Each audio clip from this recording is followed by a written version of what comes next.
This isn't your typical rags to riches story where Cinderella lives happily ever after in the castle with the prince.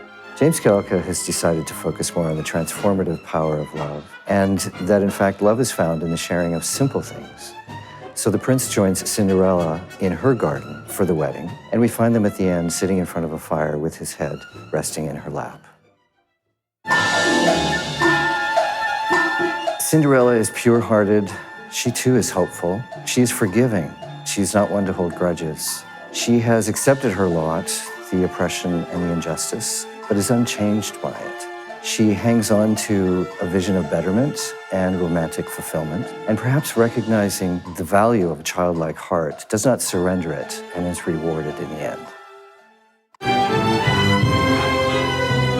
The prince is honest, hopeful, benevolent, and a powerful romantic.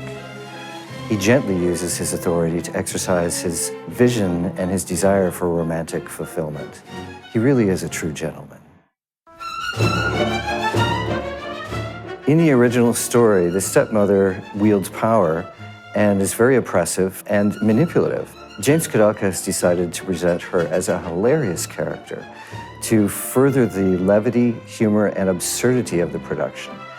She is rendered ineffective and unavailable, but in fact she's very effective as a theatrical ingredient to further the humor of the ballet.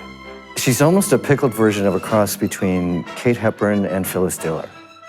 There are some hilarious scenes with the stepsisters who realize when the mother enters, if they just stand still enough, she won't notice them, and they will be able to carry on with their teasing and taunting of Cinderella while the mother tends to her drinking habits.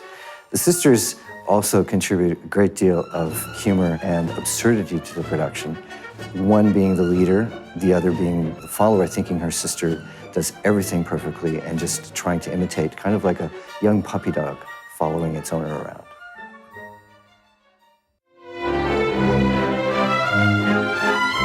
In the tradition of great story ballets, very often you see dances, divertissements from other cultures.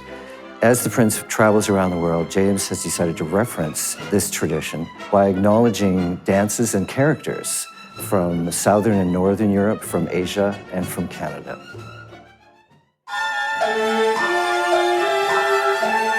The sets and costumes set in the Art Deco period are beautifully rendered by Canadian designer David Beckler. These beautiful Art Deco designs give this ballet a distinctive look and provide a contrast between the glamour we see in the ballroom scenes and the simplicity we see in the garden scene.